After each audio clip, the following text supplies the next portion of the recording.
సరళ సరళ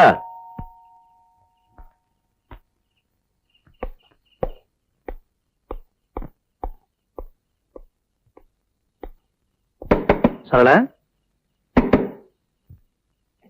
సరళ సరళ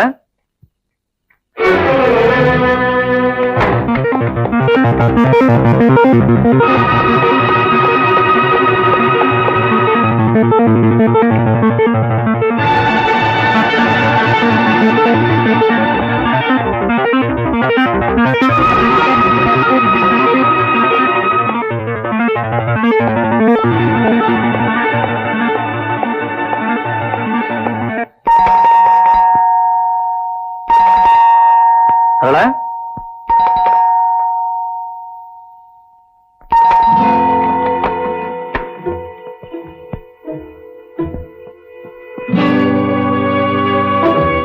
ఎంతసేపు? మీరు లేటుగా వస్తానన్నారుగా. తొందరగా రావడం తప్పైపోయిందా? మీరు ఆలస్యంగా వస్తారని పడుకున్నాను. పైనుంచి కిందకు వచ్చేసరికి ఆలస్యమైంది. ఏం లేదు, నథింగ్.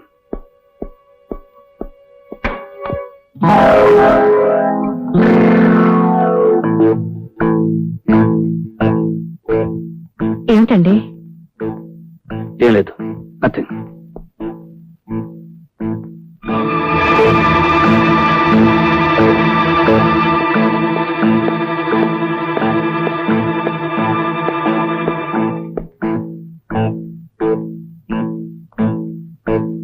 తలుపేసుకోవడం కూడా మర్చిపోతున్నావా? మర్చిపోయాను. ఏం లేదు, నథింగ్.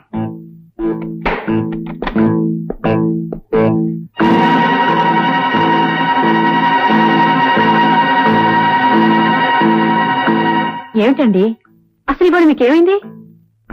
ఏం లేదు.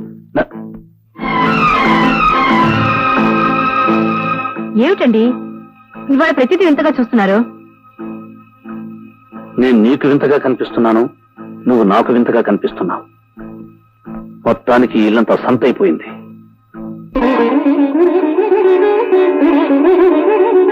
పని లేదు, పాట లేదు. చిత్తాలు వీడికి ఒక్కడికే తెలుసు, వీడు ఒక్కడే వాయిస్తున్నాడు. ప్రపంచంలో ఎవరికీ తెలియదు. చిచి, మనుషుల్ని పడుకోనివ్వడు, కూర్చొనివ్వడు, నిద్రపోనివ్వడు, ఆలోచించినప్పుడు ఎదుటి వాడికి మనశ్శాంతి లేకుండా చేస్తున్నాడు.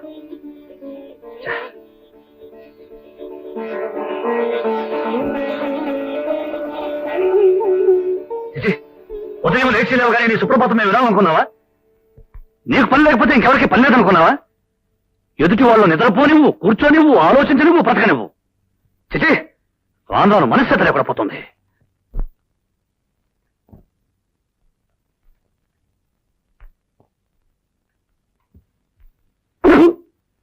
పాలలో పంచదార వేసావా, ఉప్పేసావా? రుచి భార్య చేతుని పట్టి ఉండదండి, భర్త మనసును పట్టి ఉంటుంది. అంటే నా మనసు ఉప్పుగా ఉందంటావా? కాదు, మీ నాలుగుకి పంచదార కూడా ఉప్పులాగే అనిపిస్తుంది. మీ గురించి నాకు తెలియదుగా, కొన్నాళ్ళు పోతే అది చెప్తాను. ప్రస్తుతం మాత్రం సరళ గురించే చెప్పగలను. ఎందుకంటే నేను చిన్నప్పటి నుంచి సరళను పూర్తిగా చదివేశాను గనక. సరిగ్గా టైంకి వచ్చారు, వెళ్దాం రండి. ఎక్కడికి? రవిశంకర్ సితార్ ప్రోగ్రామ్ కి ఆయన పాటలు తీసుకొచ్చారు. ఎందుకండి బతిమాలతారు? నేను పాడిస్తాను, నా సితార్ పాడిస్తుంది.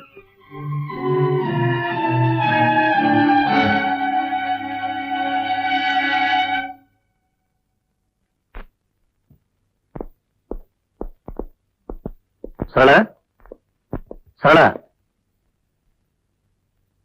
ఏమిటండి? నేను బాంబే వెడుతున్నాను. బాంబేనా? ఎంత సడన్ గానా? అవును, చీఫ్ ఎగ్జిక్యూటివ్ గారు ఫోన్ చేశారు. రావడానికి 4 రోజులు అవుతుంది. 4 రోజులు అవుతుందా? ఇంకో రోజు ఎక్కువ కూడా కావచ్చు. ఈ మాట ముందే చెప్పుంటే నేను ఇంటికెళ్ళి వచ్చేదానిగా. ఏ, ఇప్పుడు మాత్రం వచ్చే నష్టమే ఉంది? 4 రోజులేగా, ఇంట్లోనే ఉండు. అయినా నీకు బోరు కొట్టకుండా ఉండటానికి సితారుందిగా.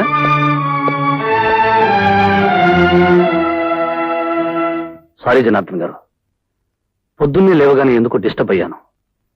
ఆ కోపమంతా మీ మీద చూపించాను. It's all right, take it easy. నేను బాంబే వెడుతున్నాను. రావడానికి 4 రోజులు అవుతుంది. అలాగా? సరళను కూడా అనవసరంగా కేకలేశాను. తను మూడిగా ఉంటుంది. వచ్చేంత వరకు మీరు కంపెనీగా ఉండండి. వస్తాను.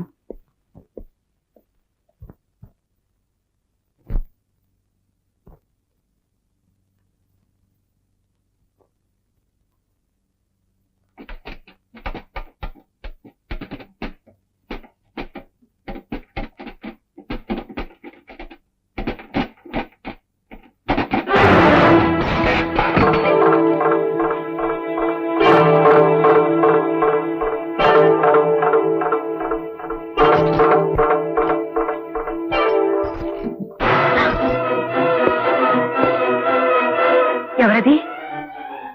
ఎవరది? మిమ్మల్ని బయటికి రండి. మిమ్మల్ని మర్యాదగా బయటికి రండి.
ఎక్కడికి?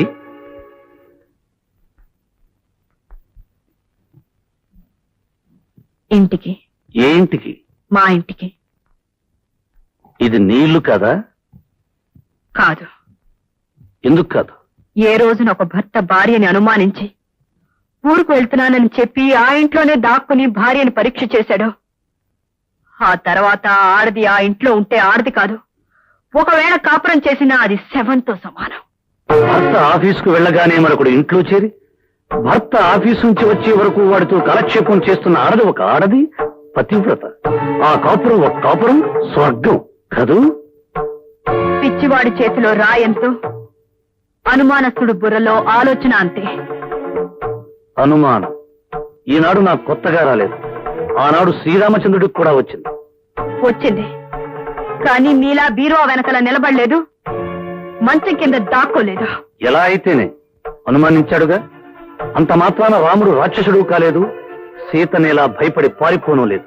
రాముడు రాక్షసుడు కాకపోవచ్చు, మీరంతకంటే గొప్ప దేవుడు కావచ్చు, కానీ నేను పిచ్చి సీతను కాను. నిప్పులో దూకి నిజాయితీ నిరూపించుకోవడానికి. ఎలా నిరూపించుకోగలవు తప్పు చేశాక? ఇన్నాళ్ళు ప్రేమించడానికి మనసు ఒకటే చాలనుకున్నాను, కానీ విశాలమైన మనసు కావాలని ఇప్పుడే అర్థం చేసుకున్నాను. నిజమే, భార్య ఎవరితో తిరిగినా భరించడానికి మనసు చాలా విశాలంగా ఉండాలి. గుడ్డివాడికి కళ్ళజోడు పెడితే ఎంతో, మీకు నిజం చెప్పినా అంతే. గుడ్డివాణ్ణి కాబట్టే పట్టపగలు ఇంత కథ నడిపావు. కథలు చదివే వాళ్ళకే తెలుసు కథలు అల్లడం. మిస్టర్ భరత్, కథలు కథలే, జీవితాలు కాదు. కథకి జీవితానికి తేడా తెలీదు మీకు. నా తేడా నాకు బాగా తెలుసు. ఇప్పుడు నీకు నాకు మధ్య జరిగే సన్నివేశం కథలో అయితే చివరి పేజీలో భార్యాభర్తలు కన్నీళ్లతో కలుసుకుంటారు. కానీ ఇది జీవితం. ఓసారి నువ్వు ఈ గడప దాటి వెళితే మళ్లీ కలుసుకోవటం అంటూ జరగదు. మళ్ళీ ఇలాంటి నరకంలో కలుసుకోవాలని ఏ ఆడది బ్రతికుండగా అనుకోదు.